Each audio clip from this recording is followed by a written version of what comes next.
জুলাই সনদ চূড়ান্তের পর কার্যকরে গুরুত্ব দিচ্ছে ঐকমত্য কমিশন। রাজনৈতিক দলগুলোর সদিচ্ছার উপরেই নির্ভর করবে বাস্তবায়ন, বলছেন বিশেষজ্ঞরা। নির্বাহী বিভাগ যাতে অতি ক্ষমতাশালী হয়ে না উঠতে পারে সেই জিনিসপত্রগুলো নিশ্চিত করার চেষ্টা করবে। তার মানে হচ্ছে এই জিনিসপত্রগুলো কিন্তু আমাদের সেই ঐকমত্যের জায়গায় পৌঁছে। বাস্তবায়ন তখনই হবে যখন সংসদে একটা শক্তিশালী বিরোধী পক্ষ থাকবে।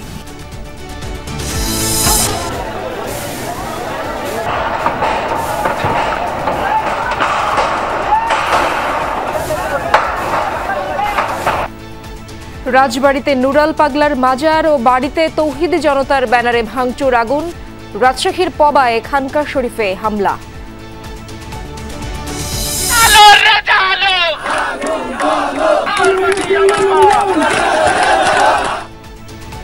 সংসদীয় আসন বিন্যাসের প্রতিবাদে ফরিদপুরে দুটি মহাসড়ক 5 ঘন্টা অবরোধ।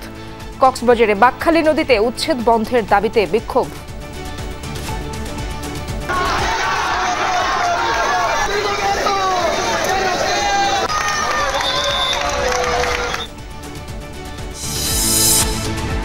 শান্তিপূর্ণ নির্বাচনের পথে বড় বাধা পুলিশ ও প্রশাসনের অস্থিরতা, মত জনপ্রশাসন বিশেষজ্ঞদের। মোকাবেলা করতে হবে ডিসি এসপিদের নিয়োগ চ্যালেঞ্জ। সরকার যদি উপযুক্ত লোক বাছাই না করতে পারে, বিভিন্ন রাজনৈতিক দলের চাপ সামলাইতে না পারে, এটা তো তাদের সামলানোর কথা। জুমার নামাজের পর ঢাকা বিশ্ববিদ্যালয় প্রার্থীদের জমজমাট প্রচারণা। বাকেরকে সমর্থন দিয়ে সরে দাঁড়ালেন মাহিন। রূপপুর পারমাণবিক বিদ্যুৎ প্রকল্পে বালিশকাণ্ড সহ দুর্নীতির ঘটনায় গণপূর্তের 2 কর্মকর্তার বিভাগীয় শাস্তি। একজন বাধ্যতামূলক অবসরে, অন্যজনের পদাবনয়ন।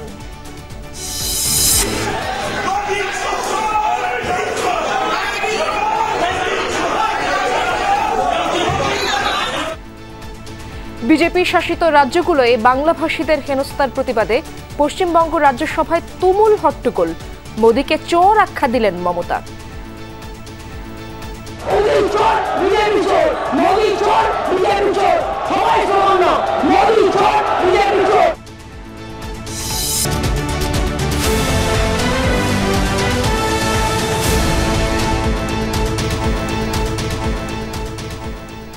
আমন্ত্রণ সন্ধ্যার বাংলাদেশে, সঙ্গে আছি আমি ইশরাত জাহান। এতক্ষণ শিরোনামগুলো দেখছিলেন। চূড়ান্ত হয়েছে জুলাই সনদ। এবার সনদ বাস্তবায়নের উপায় সম্পর্কিত সুপারিশ যাচ্ছে রাজনৈতিক দলগুলোর কাছে। আগামী সপ্তাহে বিশেষজ্ঞদের সঙ্গে বৈঠক শেষে পাঠানো হবে এসব সুপারিশ। বিশেষজ্ঞরা বলছেন, জুলাই সনদের বাস্তবায়ন নির্ভর করছে রাজনৈতিক দলের সদিচ্ছার উপর। তাই তাদের মধ্যে দ্বিমত কমানো গেলে সহজ হবে বাস্তবায়ন প্রক্রিয়া।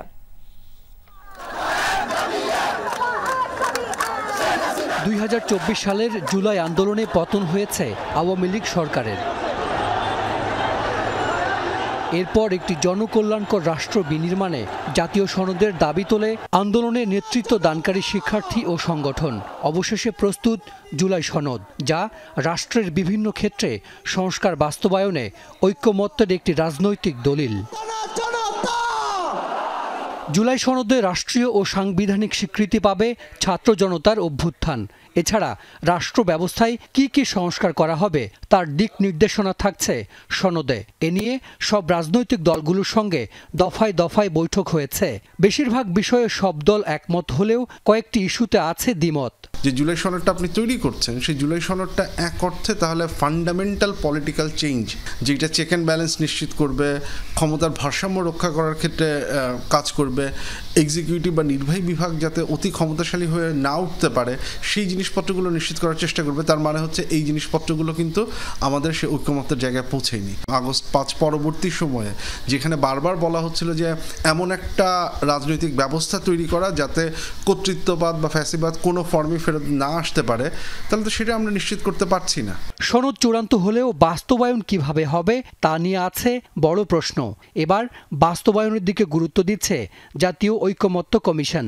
সহজে বা অল্প সময়ে বাস্তবায়ন এবং দীর্ঘমেয়াদী এই 2 ভাগে ভাগ করা হয়েছে জুলাই চার্টার। অধিকাংশ দল মনে করেন যে এরকম একটি সাংবিধানিক ব্যবস্থা থাকা দরকার। জুলাই সনদের বিভিন্ন দিক খতিয়ে দেখছেন শিক্ষক ও রাষ্ট্রবিজ্ঞানী সাব্বির আহমেদ। তার মতে শক্তিশালী বিরোধী দল পাওয়া গেলে এর বাস্তবায়ন সহজ হবে। এইটা বাস্তবায়ন তখনই হবে যখন সংসদে একটা শক্তিশালী বিরোধী পক্ষ থাকবে। সেটা একটা দলও হইতে পারে, কয়েকটা দলও হইতে পারে, কিন্তু বিরোধী দলগুলো যদি একযোগে সরকারি দলের উপরে প্রচণ্ড প্রেশার ক্রিয়েট করে যে আপনারা যে ওয়াদা করেছিলেন সেই ওয়াদা রাখতেই হবে আপনাদেরকে, তখন সম্ভাবনা দুয়ার আরও খুলবে বলে আমি মনে করি। আগামী সপ্তাহে জুলাই সনদ নিয়ে আবারও বৈঠকে বসবে জাতীয় ঐকমত্য কমিশন। হাসান মিসবাহ, যমুনা নিউজ, ঢাকা। রাজবাড়ীর গোয়ালন্দে নুরাল পাগলার মাজারে হামলা ও আগুন দেওয়ার ঘটনা ঘটেছে। আইনশৃঙ্খলা বাহিনী জানিয়েছে তৌহিদি জনতার ব্যানারে জুমার নামাজের পর এই হামলা চালানো হয়। এ নিয়ে এলাকায় উত্তেজনা বিরাজ করছে। রাজশাহীর পবায় আজিজের খানকাতেও হামলার ঘটনা ঘটেছে, সেখানেও পরিস্থিতি নিয়ন্ত্রণে এনেছে পুলিশ। রাজবাড়ীর গোয়ালন্দ জুমার নামাজের পরই নুরাল পাগলার দরবার ও বাড়ির কাছে অবস্থান নেয় তৌহিদি জনতার ব্যানারে বহু মানুষ। এক পর্যায়ে দরবারের গেট ভেঙে প্রবেশ করে ভেতরে। ভাঙচুরের পাশাপাশি আগুন দেয় তারা। বহু বছর ধরে এই দরবারটির কার্যক্রম চলে আসছে। বিক্ষুব্ধ এলাকাবাসীর দাবি, নুরাল পাগলা মারা যাওয়ার পর তাকে মাটি থেকে কয়েক ফুট উঁচুতে কবর দেওয়া হয়। মাজারের আকার ও রং করা হয় কাবার আদলে। এতেই ক্ষুব্ধ হন তারা, যার রেশ ধরে অনেকদিন ধরেই বিরাজ করছিল উত্তেজনা। আমরা আমাদেরকে আলটিমেটাম দিয়েছিলাম, আজকে নুরা পাগলের আস্তানা ভেঙে তসমাস করে দিয়ে তার লাশকে জ্বালিয়ে দেওয়া হয়েছে। আদলে কবর দেওয়া হয়, মানে কফিনে করে সে আদলে ওকে কফিনে করে মানে বাক্সের মধ্যে রাখা হয়েছিল। প্রায় 80 দশক থেকে এই নুরাল পাগলা ইমাম দাবি করে আসছিলেন। ভাঙচুর ও আগুন দেওয়ার খবরে ঘটনাস্থলে যায় আইন শৃঙ্খলা বাহিনী। উত্তেজিত জনতা দরবার থেকে দূরে সড়কে আগুন জ্বেলে বিক্ষোভ করে। উপজেলা নির্বাহী কর্মকর্তা ও পুলিশের মোট 3টি গাড়িতে ভাঙচুর করা হয়। তৌহিদি জনতার ব্যানারে ইমান ও আকীদা রক্ষা কমিটি তাদের একটি এখান থেকে প্রায় আধা কিলোমিটার দূরে একটি আনসার ক্লাব মাঠে শান্তিপূর্ণ সমাবেশের কথা ছিল। তারা উচ্ছৃঙ্খলভাবে এখানে পরবর্তীতে এসে এই যে বাড়িটা আপনি দেখছেন এই বাড়িতে তারা ঢুকে পড়ে এবং এখানে অগ্নুৎপাত ঘটায়। এদিকে রাজশাহীর পবাতে আজিজ ভান্ডারী খানকা শরীফে ভাঙচুর চালানো হয়েছে। স্থানীয়রা জানিয়েছে প্রতি বছরই ঈদে মিলাদুন্নবী উপলক্ষে 3 দিন ব্যাপী আয়োজন থাকে দরবারে। তবে এবছর একটি পক্ষ স্থানীয়দের উস্কে দিয়ে দরবারে হামলা চালায় বলে দাবি করা হয়। পরে পুলিশ পরিস্থিতি নিয়ন্ত্রণে আনে। হুমায়ুন রশিদ, যমুনা নিউজ। দর্শক, দরবার শরীফে যে ভাঙচুরের ঘটনা ঘটলো রাজবাড়ীতে, সেই খবরাখবর জানবো সহকর্মী রুবেলুর রহমানের কাছ থেকে। রুবেলুর, এই যে হামলা ভাঙচুর ঘটনা ঘটলো, কারা এই পেছনে জড়িত, সেখান থেকে কোনো কাউকে গ্রেফতার করা হয়েছে কিনা, এবং এলাকার কি অবস্থা দেখছেন, সার্বিক অবস্থা জানাবেন।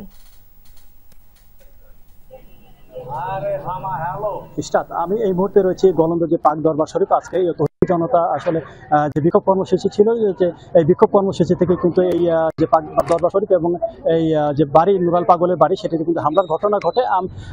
আমরা যেটি জেনেছি আসলে এই দরবারের যে পীর নুরাল পাগল, তিনি কিন্তু 80 দশকের শেষের দিকে ইমাম মেহেদী, নিজেকে ইমাম মেহেদী দাবি করা কিন্তু আলোচনায় আসে। তখন থেকে কিন্তু বিক্ষোভ ছিল। পরবর্তীতে কিন্তু তিনি আজান এবং কালেমার বিকৃতি করেন বলে অভিযোগ রয়েছে, এবং সেই আলোকে কিন্তু আমরা যেটি জেনেছি গত 23 আগস্ট তিনি মারা যাওয়ার পরে যে এখানে একটি মাটি থেকে 12 ফিট উঁচু একটি বেদি করা হয়, সেই বেদিতে তাকে কবর দেওয়া হয়। তো তখন থেকে কিন্তু তৌহিদি জনতা এবং মুসলিম বিদ্বেষী এবং ধর্মীয় পরিপন্থী অনুযায়ী তাকে দাফন করা হয়েছে বলে তারা দাবি করেন, এবং তারা এবং ওই কবরটি কিন্তু কাবার শরীফের আদলে রং করা হয়েছে বলে তারা দাবি জানান। এবং ইমাম মেহেদীর দরবার শরীফ লেখা ছিল। এই 3টি দাবি তারা তখন থেকে করে আসছিলেন, যে কবরটি সমতল নিচু করা, এবং ইমাম মেহেদীর লেখা দরবারের নাম অপসারণ, এবং কাবার আদলে যে কবর রং করা সেটি কিন্তু তারা অপসারণের দাবি জানিয়ে আসছে। করেছিলেন। ওই মুহূর্তে দুটি দাবি আসলে মেনে নিলেও কবরের রং পরিবর্তন এবং দরবার শরীফের নাম মুছে ফেললেও কিন্তু যে উঁচু কবরটি নিচু করা হয়নি। তখনই তৌহিদি জনতা কিন্তু জেলা ইমাম আকিদা কমিটির ব্যানারে তারা কর্মসূচি ঘোষণা করেন। আজকে ঠিক জুম্মার নামাজের পরে গোলন্দ সহ সারা জেলাতে কিন্তু বিক্ষোভ কর্মসূচি ছিল। সেই আলোকে বিক্ষোভ পূর্ব ঘোষিত কর্মসূচি অনুযায়ী গোলন্দে ইমাম মহিউদ্দিন আনসার ক্লাবে কিন্তু তৌহিদি জনতা মুসলিম যারা ধর্মপ্রাণ মুসলিম তারা কিন্তু জড়ো হন। সেখান থেকে তারা বিক্ষোভ করে আসার মুখে কিন্তু তারা পুলিশের গাড়ি এবং উপজেলা নির্বাহী অফিসারের গাড়ি কিন্তু তারা ভাঙচুর করেন। পরবর্তীতে তারা আসলে দরবার শরীফে এসে দরবার শরীফ ভাঙচুর এবং অগ্নিসংযোগ এবং লুটপাট করেন। পরবর্তীতে কিন্তু তারা যে মরদেহটি ছিল নুরাল পাগলে সেটি উঠিয়ে তারা পুড়িয়ে কিন্তু সেটি ভস্মীভূত করেছেন। এবং এখন পর্যন্ত আমরা যেটি জেনেছি হতাহতের যে বিষয়টি আসলে অর্ধশতাধিক হতাহত, তবে এখন পর্যন্ত গ্রেপ্তার বা এরকম কোনো কিছু বিষয়ে আমরা জানিনি। পুলিশ সুপারের সঙ্গে কথা বলছেন, তিনি কিন্তু আমাদের ঠিক এই বিষয়গুলো নিশ্চিত করেছেন। ইশরাত, রুবেল, ধন্যবাদ আপনাকে। এলাকাবাসীর বাধার মুখে আবারও পণ্ড কক্সবাজারে বাকখালী নদী দখলমুক্তের অভিযান। পঞ্চম দিনে অভিযান শুরুর পর সড়ক অবরোধ ও বিক্ষোভ করেন তারা। আটকে দেয়া হয় বুলডোজার, পিছু হটে আইন শৃঙ্খলা বাহিনী ও প্রশাসনের কর্মকর্তারা। সকালে কক্সবাজারের ৬ নম্বর ঘাট ও নুনিয়ারছড়ায় উচ্ছেদ অভিযানে যায় বিআইডব্লিউটিএ। উচ্ছেদের প্রতিবাদে সড়কের টায়ার জ্বালিয়ে ও গাছ ফেলে বিক্ষোভ করে সেখানে বসবাসকারীরা। বিক্ষোভকারীরা প্রায় 2 ঘন্টা সড়ক অবরোধ করে রাখে। আটকে দেয় বিআইডব্লিউটিএর বুলডোজার ও সেনাবাহিনীর দুটি গাড়ি। সবাই বাড়িতে ঢুকে আগুন লেগে দিয়ে মরে যাবো, কিন্তু আমাদের বসত বাড়ি বিটা ছাড়বো না। উচ্ছেদ করে আমরা কোনো মানবো না। আজকে আমাদের প্রতিবাদ সভা চলবে, চলমান। এরা কাগজ চাইতেছে না, এরা সন্ত্রাসী করছে, এরা সন্ত্রাসী রাজত্ব কায়েম করছে, এগুলো আইন আমরা মানি না। আজকের জন্য বন্ধ, তোমরা পরবর্তী সমস্যার দেখা করো, যারা ডকুমেন্ট আছে তাদের আজকের জন্য রুটটা ক্লিয়ার করে দেবে। বিক্ষোভকারীদের দাবি, বাকখালী নদীর ভাঙনে তারা এমনিতেই ক্ষতিগ্রস্ত। এ অবস্থায় উচ্ছেদ না করার দাবি জানান তারা। উচ্ছেদের একটা নিয়ম আছে, আমাদেরকে নোটিশ দেন, আমাদের সাথে বসেন, পরামর্শ করেন, এরপরে যতটুক জায়গা আপনাদের নদীর অতটুক নিয়ে নেন। না দেখে হঠাৎ করে বলতেছে যে উচ্ছেদ চলে যেতে হবে। আমরা কি এখানে রোহিঙ্গাদের স্থান আছে, এখানে আমাদের স্থান নেই। নদীর জায়গা যেটুকু ওটা ম্যাপ করে নদীর জায়গা নদীগুলো দিয়ে দিই, বাকি জায়গাগুলো আমাদেরকে দেওয়া হোক। এখানে যারা মুরব্বী খতিয়ান মুক্ত যারা মানুষ ঢুকছে এদের সাথে বসে পরামর্শ করে এরা সহযোগিতা করে এগুলো ভেঙে দেবে। বিক্ষোভকারীদের বাধার মুখে এক পর্যায়ে পিছু হটে সেনাবাহিনী ও বিআইডব্লিউটিএ। পরিস্থিতি সামাল দেওয়ার চেষ্টা করেন বিএনপি দলীয় সাবেক সংসদ সদস্য। আরএস মূলে জমি জরিপ করেই তো এটা সবাই তো একই কথা বলতেছে। এটা আদালতের তো আমরা মহামান্য আদালতের নির্দেশ মানি, কিন্তু অতি উৎসাহী হয়ে কেউ এইসব কাজ করতেছে যাতে সরকারকে তত্ত্বাবধায়ক সরকারকে ব্যাঘাটাই ফেলা যায়। এর আগে গত সোমবার থেকে বাকখালী নদী দখলমুক্ত করতে উচ্ছেদ অভিযান শুরু করে বিআইডব্লিউটিএ ও কক্সবাজার জেলা প্রশাসন। বুধবার উচ্ছেদে বাধা প্রদান এবং হামলার ঘটনায় এরই মধ্যে 2টি মামলা করেছে বিআইডব্লিউটিএ ও পুলিশ।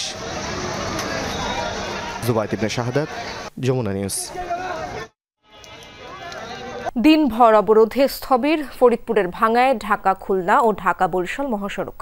আলগি ও হামিরদি ইউনিয়নকে ফরিদপুর 4 আসন থেকে বাদ দেওয়ার প্রতিবাদ জানিয়েছে এলাকাবাসী। 2 দফা অবরোধের কারণে আটকা পড়ে অসংখ্য যানবাহন। পরে প্রশাসনের আশ্বাসে সড়ক থেকে সরে যায় বিক্ষোভকারীরা। ভাঙার আলগি ও হামিরদি ইউনিয়ন আগে ছিল ফরিদপুর 4-এর অন্তর্ভুক্ত। সংসদীয় আসন পুনর্বিন্যাসে তা বাদ পড়েছে, যুক্ত হয়েছে ফরিদপুর 2 আসনের সাথে। এর প্রতিবাদেই এমন বিক্ষোভ। সকাল থেকেই ঢাকা খুলনা ও ফরিদপুর বরিশাল মহাসড়কের বিভিন্ন পয়েন্টে অবস্থান নেয় 2 ইউনিয়নের মানুষ। তারা দাবি জানান ইউনিয়ন দুটিকে আবারও ফরিদপুর 4 আসনে যুক্ত করার।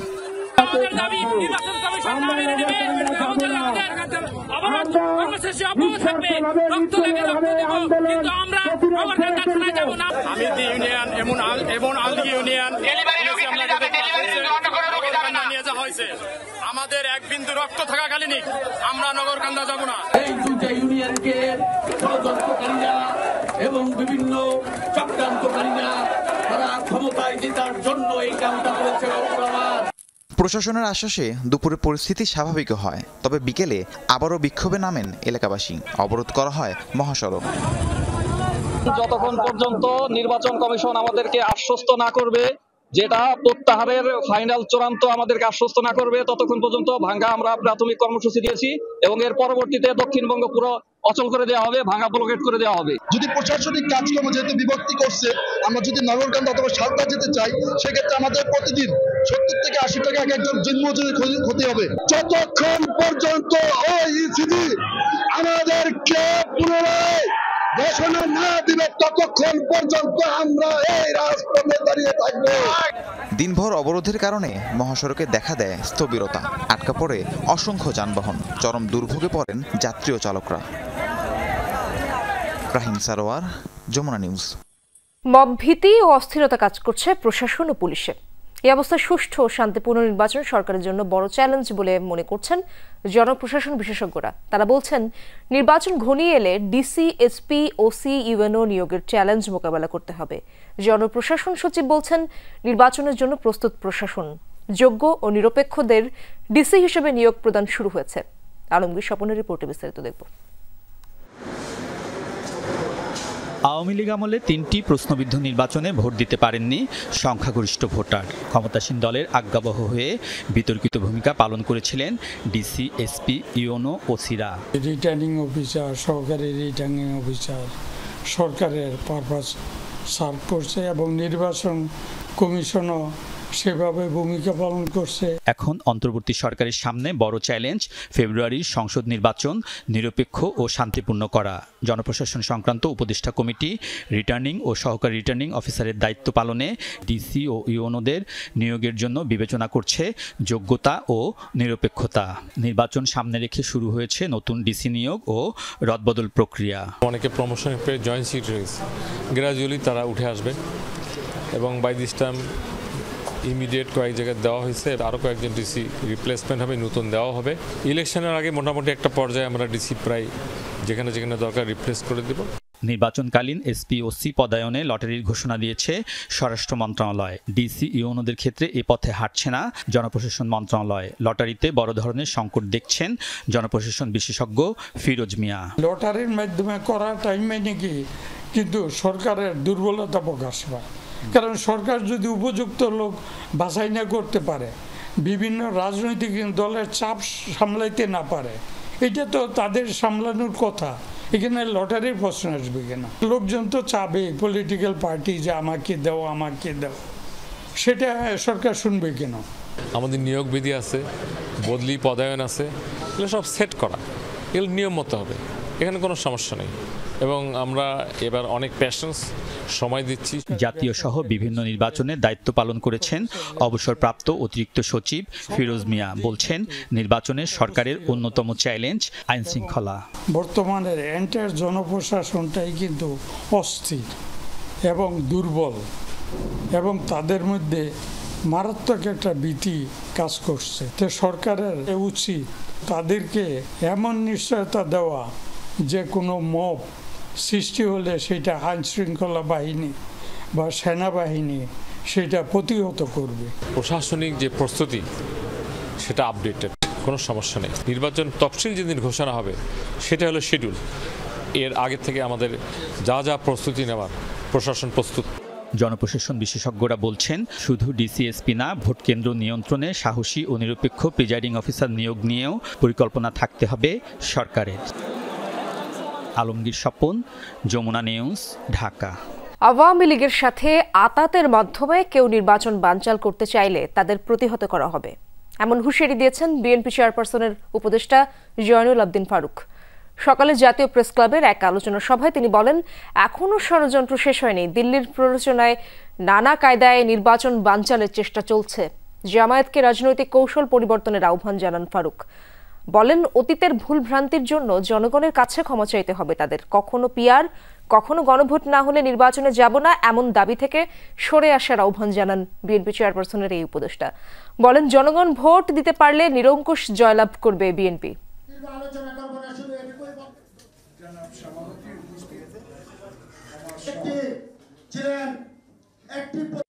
আওয়ামী লীগের আবারও দিল্লির প্ররোচনায় বাংলাদেশের কিছু লোক যদি আবার আওয়ামী লীগের সাথে আঘাত করে এই প্রফেসর ইউনূস সরকারের একটি নির্বাচনকে বানচাল করার চেষ্টা করেন, জনগণ প্রতিহত করবে।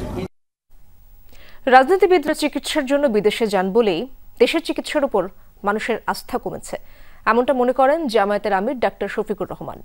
রাজধানীর ইব্রাহিমপুরে মনিরপুর স্কুল অ্যান্ড কলেজ মাঠে ফ্রি মেডিকেল ক্যাম্পে যোগ দেন জামায়াত আমির। বাইপাস সার্জারির প্রায় 1.5 মাস পর প্রথম জনসম্মুখে তিনি বলেন, সাধারণ মানুষের বিদেশ যাওয়ার সক্ষমতা নেই, তারা দেশের চিকিৎসায় ভরসা রাখেন। স্বাস্থ্য সেবার ওপর মানুষের বিশ্বাস ফেরাতে নিজের অসুস্থতার সময় দেশি চিকিৎসা নেওয়ার সিদ্ধান্ত নেন বলে জানান ডাক্তার শফিকুর রহমান। রাজনীতিকরা দেশের চিকিৎসা নিলে কাঠামোগত ত্রুটিগুলো দূর হতো বলেও মনে করেন জামায়াতের আমির। জাতিকে সোনালী স্বপ্ন দেখাবেন, আগামীর সোনার বাংলা গড়বেন, আর দেশ এবং দেশের চিকিৎসা আপনার পছন্দ হবে না, বন্ধু আমি আপনাকে সমর্থন করি না। আপনি যেদিন এই দেশের চিকিৎসা নেবেন, জটিল এবং কঠিন রোগে আক্রান্ত হয়ে সেদিন আপনি উপলব্ধি করবেন আমাদের চিকিৎসায় কোথায় কোথায় ফাঁক ফোকর এবং ঘাটতি রয়েছে। তখনই কেবল আপনার পক্ষে এই চিকিৎসা ব্যবস্থার প্যাটার্ন চেঞ্জ করা সম্ভব। ছুটির দিনে জমজমাট ডাকসু নির্বাচনের প্রচার কার্যক্রম। বিভিন্ন হলের মসজিদে মসজিদে জুমার নামাজ আদায় শেষে জনসংযোগ করেন প্রার্থীরা। এর আগে বৈষম্য বিরোধী শিক্ষার্থী সংসদের জিএস প্রার্থী আবু বাকের মজুমদারকে সমর্থন জানিয়ে ভোটের মাঠ থেকে সরে দাঁড়িয়েছেন সমন্বিত শিক্ষার্থী সংসদের জিএস প্রার্থী মাহিন সরকার। এতে নির্বাচনী লড়াইয়ে চলছে নতুন সমীকরণ। শুক্রবার সকালে ছুটির আমেজ।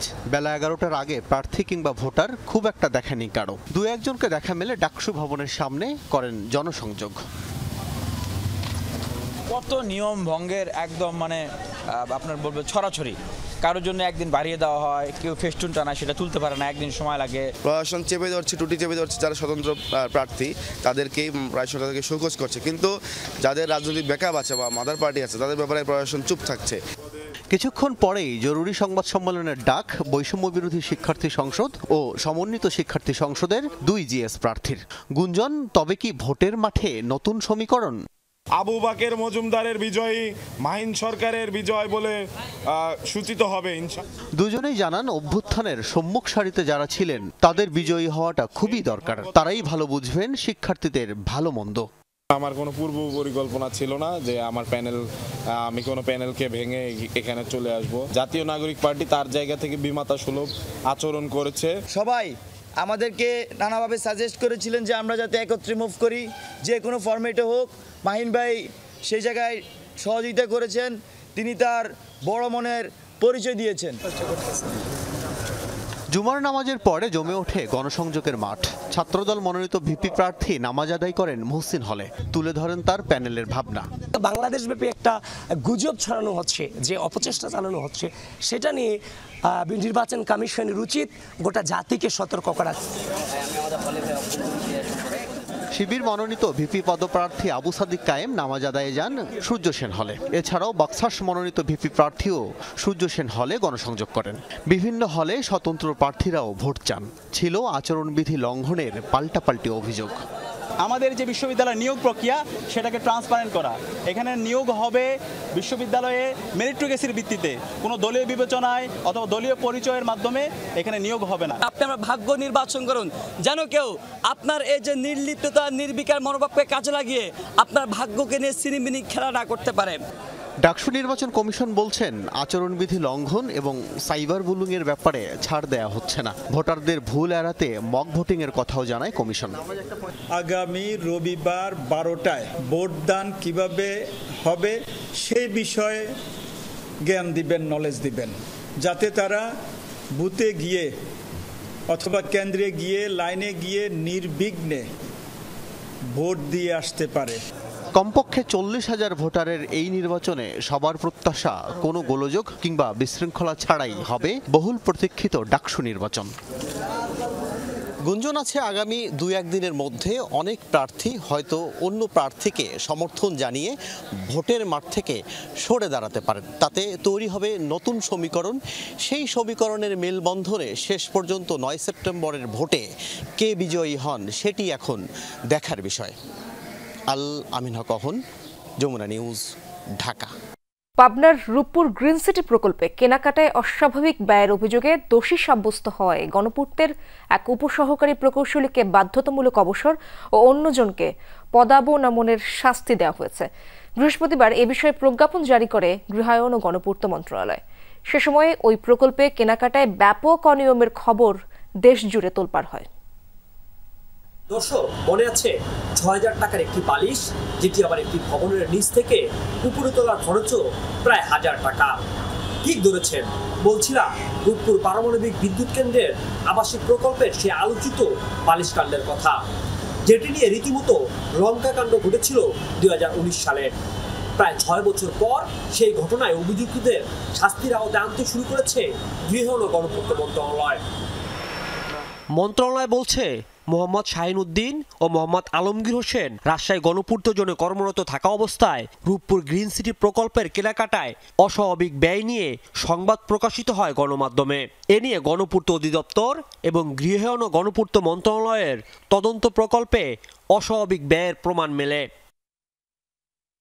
মন্ত্রণালয়ের সংবাদ বিজ্ঞপ্তিতে বলা হয়েছে, ২০১৯ সালে উপসহকারী প্রকৌশলী মোহাম্মদ শাহিন উদ্দিন এবং মোহাম্মদ আলমগীর হোসেন রাজশাহী গণপূর্ত জোনে কর্মরত ছিলেন। তখন নির্মাণাধীন রূপপুর গ্রিন সিটি প্রকল্পে আসবাবপত্র ও প্রয়োজনীয় সামগ্রী ক্রয় এবং সেগুলো ভবনে ওঠাতে অস্বাভাবিক ব্যয়ের সঙ্গে জড়িত ছিলেন তারা। অভিযোগ প্রমাণিত হয় তদন্ত কমিটির সুপারিশ মোতাবেক উপসহকারী প্রকৌশলী শাহিন উদ্দিনকে সরকারি কর্মচারী বিধি অনুযায়ী বাধ্যতামূলক অবসর দেওয়া হয়েছে। একই অভিযোগে আরেক উপসহকারী প্রকৌশলী আলমগীর হোসেনকে নিম্ন বেতন গ্রেডে অবনমিতকরণ করা হয়েছে। বিভাগীয় মামলা হয়েছিল, সেই মামলার বিভিন্ন পর্যায়ে শুনানি শেষে তাদের অভিযোগগুলো করার পরে তারা দেখা যায় যে তারা কি করছে, দায়িত্ব অবহেলা করছে। এই কারণে অসদাচরণে একজনের বাধ্যতামূলক অবসর আর একজনের পদাবনতি করা হয়েছে, মানে বেতন গ্রেড নিম্ন তাকে নামিয়ে দেওয়া হয়েছে। রূপপুরের এই কাণ্ডে যারা জড়িত প্রত্যেকের বিরুদ্ধে বিভাগীয় ব্যবস্থা গ্রহণ করা হয়েছে এবং তদন্ত শেষে যারা দোষী সাব্যস্ত হবে তাদের এরকম ব্যবস্থা নেওয়া হবে।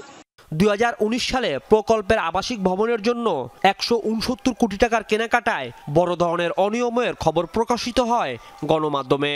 ওই ঘটনায় আরও যাদের সংশ্লিষ্টতা মিলবে তাদের বিরুদ্ধে পর্যায়ক্রমে ব্যবস্থা নেওয়া হবে বলে জানান কর্মকর্তারা। রাজীব আহমেদ, যমুনা নিউজ, ঢাকা। গণ অধিকার পরিষদের সভাপতি নুরুল হক নূরের উপর হামলার ব্যর্থতার দায়ভার নিয়ে অবিলম্বে স্বরাষ্ট্র উপদেষ্টার পদত্যাগের দাবি জানিয়েছে গণ অধিকার পরিষদ। দ্রুততম সময়ে পদত্যাগ না করলে সচিবালয় ঘেরাওয়ের মতো কর্মসূচি দেওয়া হবে বলেও ঘোষণা দিয়েছেন গণ অধিকার পরিষদের সাধারণ সম্পাদক রাশেদ খান। বিকেলে গণসংহতি পরিষদ আয়োজন এই সংহতি সমাবেশে এসব কথা বলেন গণ অধিকার পরিষদের নেতারা। এই সংহতি সমাবেশে যোগ দেন বিএনপি এবং জামায়াতের প্রতিনিধি দল। আওয়ামী লীগের মতো জাতীয় পার্টির কার্যক্রম নিষিদ্ধের দাবিও জানানো হয় সমাবেশ থেকে। সমাবেশে উপস্থিত হয়ে বিএনপি নেতা হাবিবুন নবী সোহেল বলেন, নূরের ওপর হামলায় কারা জড়িত ছিল তা গোটা জাতি দেখেছে। দ্রুতই অপরাধীদের গ্রেফতার করা না হলে সব দল মিলে আবারও আন্দোলন শুরু হবে বলেও ঘোষণা দেন তিনি। যারা নূরের নিরাপত্তা নিশ্চিত করতে পারে না তারা কিভাবে নির্বাচনের নিরাপত্তা দেবে সে বিষয়ে প্রশ্ন রাখেন জামায়াত নেতা শফিকুল ইসলাম মাসুদ। অবশ্যই এই স্বরাষ্ট্র উপদেষ্টাকে পদত্যাগ করতে হবে। যদি এই স্বরাষ্ট্র উপদেষ্টা পদত্যাগ না করে আমরা যারা এখানে এই সংহতি সমাবেশে হাজির হয়েছে সবাইকে সাথে নিয়ে সচিবালয় ঘেরাও করা হবে। কারা তাদের উপর হামলা করেছে সমগ্র জাতি দেখেছে। যত তাড়াতাড়ি সম্ভব চিহ্নিত করে বিচারের ব্যবস্থা করুন। রাজধানীর কাকরাইলে জাতীয় পার্টির কার্যালয়ে ফের হামলা ভাঙচুর অগ্নিসংযোগের ঘটনা ঘটেছে। এ বিষয়ে বিস্তারিত জানবো আমার সহকর্মী রেদওয়ান আহমেদের কাছ থেকে। রেদওয়ান, কারা ভাঙচুর অগ্নিসংযোগ করছে, কি দেখছেন সর্বশেষ জানাবেন। ইশরাত, ঠিক আধা ঘন্টা আগে কিন্তু এই অগ্নিসংযোগের ঘটনা ঘটে। আমি যদি একটু আমার পেছনে দেখাতে চাই, জাতীয় পার্টির যে মূল অফিস কাকরাইলে, সেই অফিসে কিন্তু এখনও আমরা দেখতে পাচ্ছি যে আগুনের যে ধোঁয়া সেটি কিন্তু বেরিয়ে আসছে। সেই সাথে ফায়ার সার্ভিসের গাড়ি এসেছে এখানে, জাতীয় পার্টির যেসব কর্মীরা আসছেন তারাও কিন্তু ছুটে এসেছেন। আমরা দেখতে পাচ্ছি যে এখানে কিন্তু এখনও ভেতরের আগুন অনেকটাই নিয়ন্ত্রণে এবং ফায়ার সার্ভিসের কর্মীরা কিন্তু তৎক্ষণাৎ তারা এখানে পৌঁছেছেন এবং তারা বলছেন যে আসলে এই হামলায় আসলে এই মুহূর্তে জাতীয় পার্টির অফিসের সামনে কিন্তু জাতীয় পার্টির যে কর্মীরা আছেন তারা স্লোগান দিচ্ছেন, আমরা দেখতে পাচ্ছি। সেখানে কিন্তু তারা বলছেন যে আসলে হামলার সাথে যারা জড়িত তাদের বিচার দাবি করছেন তারা, এবং মূলত তারা ধারণা করছেন যে আসলে এই যে ভিপি নূরের উপর যে হামলার ঘটনা ঘটেছে সেই হামলার জের ধরেই হয়তো কেউ এই ধরনের নেক্কারজনক ঘটনা ঘটিয়েছেন তারা অভিযোগ করছেন। এবং আমরা যদি একটু সরাসরি এই জাতীয় পার্টির যে কর্মীরা রয়েছে তাদের যদি একটু বক্তব্য শুনতে চাই। এটা থেকে হতে হবে নিশ্চয়ই পূর্ব পরিকল্পিত, কারণ এর আগেও যে সমাবেশ হয়েছে তখনও সমাবেশ করে মিছিলে আক্রমণ করেছে, আজকেও শাহবাগের সমাবেশ করেছে এবং সমাবেশ করে আমাদের অফিসে আক্রমণ করেছে।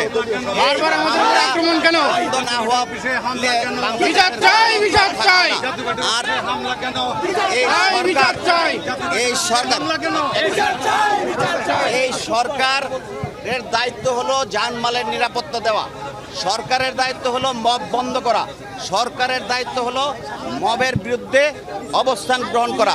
কিন্তু যেই রকম ব্যবস্থা নেওয়া দরকার আমরা আজকে সেই রকম ব্যবস্থা দেখছি না। আমরা এটারও তীব্র নিন্দা এবং প্রতিবাদ জানাচ্ছি। প্রিয় সাংবাদিক বন্ধুগণ, আপনাদের মাধ্যমে আমরা জানাতে চাই বাংলাদেশে জাতীয় পার্টি ছিল, বাংলাদেশে জাতীয় পার্টি থাকবে।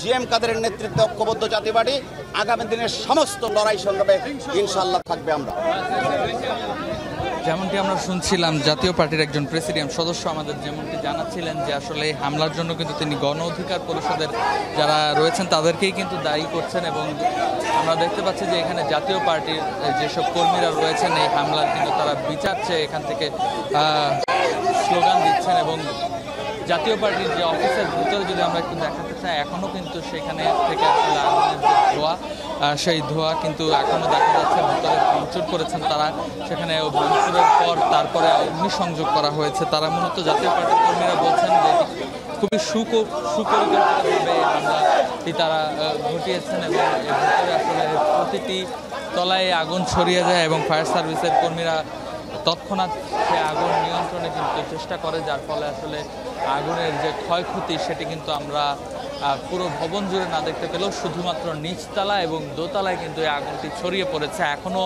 এই আগুনের যে ধোঁয়া সেই ধোঁয়ায় কিন্তু চারিদিকে আচ্ছন্ন হয়ে আছে আমরা দেখতে পাচ্ছি। সেই সাথে বিক্ষুব্ধ যে জাতীয় পার্টির যে কর্মীরা তারা কিন্তু অবস্থান নিয়েছেন, সেই সাথে আরেকটি পাশে অবস্থান নিয়ে আছেন পুলিশ সদস্যরা। তারা এই যে কর্মীরা অবস্থান নিয়েছেন তাদের সরে যেতে অনুরোধ করছেন বারংবার একটি পাশ থেকে। আমরা একটু সেই পাশে চলে যেতে চাই এবং সেখান থেকে দেখাতে চাই যে আইন শৃঙ্খলা বাহিনী কিন্তু এখন পর্যন্ত এখানে বেশ কঠোর অবস্থানে রয়েছে।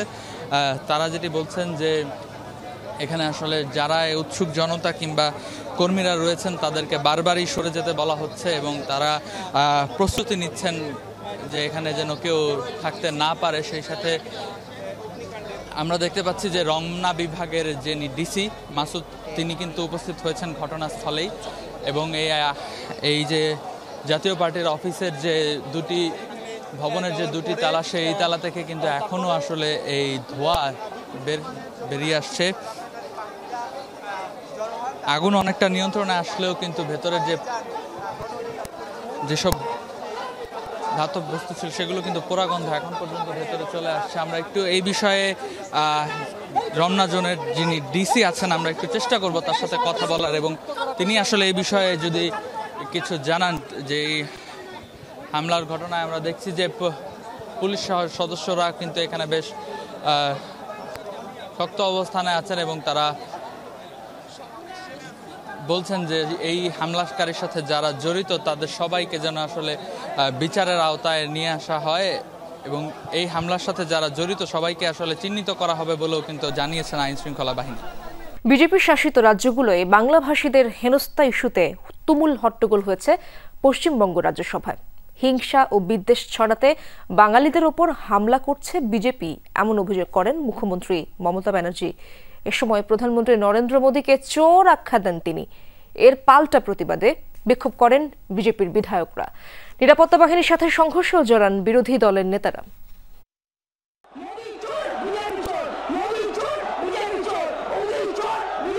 বিজেপি শাসিত রাজ্যগুলোয় বাংলাভাষীদের হেনস্থা ইস্যুতে বৃহস্পতিবার বিধানসভায় বক্তব্য দেন মমতা ব্যানার্জি। এ সময় কেন্দ্রের শাসকদের রীতিমতো তুলোধনা করেন মমতা। বলেন, হিংসা এবং সংঘাত ছড়াচ্ছে কেন্দ্রের শাসকরা। তার সাথে যোগ দিয়েছে রাজ্য বিজেপির নেতারাও।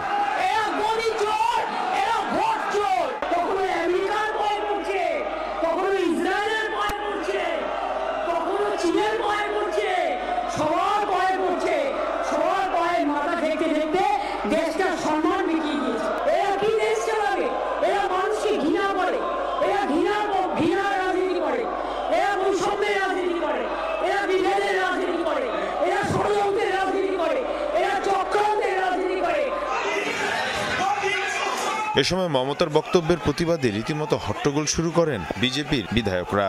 নিয়ম বহির্ভূত আচরণের অভিযোগে 3 বিধায়ককে সাসপেন্ড করেন স্পিকার। এক পর্যায়ে নিরাপত্তার দায়িত্বে থাকা মার্শালদের সাথে হাতাহাতিতে জড়ান বিজেপির নেতারা। এরপর বিধানসভার বাইরে বিক্ষোভ করে বিজেপির এমএলএরা। এ সময় রীতিমতো হুঁশিয়ারি দিয়ে কড়া জবাব দেওয়ার ঘোষণা আসে রাজ্য বিজেপির নেতা শুভেন্দুর তরফ থেকে। আবারও বাংলাদেশ থেকে আসা হিন্দুদের নিরাপত্তা দেওয়ার কথা জানান তিনি। আজকে আমার সাথীরা ওকে বুঝিয়ে দেবে, আমাদের এমএলএরা ভিতরে ঢুকবে, ওকে বুঝিয়ে দেবে বিজেপিতে একটা শুভেন্দু নেই, 65টা শুভেন্দু আছে। Not Bangladeshi Muslim, very crystal clear. বাংলাদেশের মুসলমান ওরা অনুপ্রবেশকারী, দে শুড গো, নইলে ডিটেনশন ক্যাম্পে থাকবে। আর সব হিন্দু বাংলাদেশ থেকে যারা এসেছে 31শে ডিসেম্বর 2024 তারা সবাই শরণার্থী, তাদের নাগরিকত্ব দেবে ভারত সরকার। এদিকে ঘটনার পর নিরাপত্তা জোরদার করা হয় বিধানসভা এলাকায়। মীর মুশফিকা হাসান, যমুনা নিউজ। ক্যারিবিয়ান সাগরে মার্কিন নৌজাহাজের পাশ দিয়ে উড়ে গেছে ভেনেজুয়েলার 2টি সামরিক বিমান। মাদক বিস্তার ঠেকাতে ক্যারিবিয়ান উপকূলে মোতায়েন করা মার্কিন guided missile system USS Jason ডানহামের উপর দিয়ে উড়ে গেছে ভেনেজুয়েলার 2টি F-16 ফাইটার জেট। মার্কিন সামরিক কর্মকর্তার তথ্যের বরাতে ঘটনাটি প্রকাশিত হয়েছে গণমাধ্যম সংস্থা দ্য নিউ ইয়র্ক টাইমসের এক প্রতিবেদনে। দুদেশের চলমান উত্তেজনার মাঝে ভবিষ্যতে এ ধরনের উস্কানিমূলক আচরণ থেকে ভেনেজুয়েলাকে বিরত থাকার হুঁশিয়ারি দিয়ে বিবৃতি প্রকাশ করে মার্কিন প্রতিরক্ষা বিভাগ। মাদক নির্মূল কার্যক্রমে যুক্তরাষ্ট্রকে বাধা দিতে এই ধরনের কাজ করছে মাদুরো সরকার বলে অভিযোগ তোলে সামরিক কর্মকর্তারা। এদিকে নৌজাহাজের ওপর দিয়ে উড়ে গেলেও কোনো রকম সংঘাতে জড়ানোর ইঙ্গিত দেয়নি যুদ্ধবিমান দুটি। দর্শক, এই ছিল আজকের সন্ধ্যার বাংলাদেশের আয়োজনে। এতক্ষণ যারা সঙ্গে ছিলেন সবাইকে ধন্যবাদ।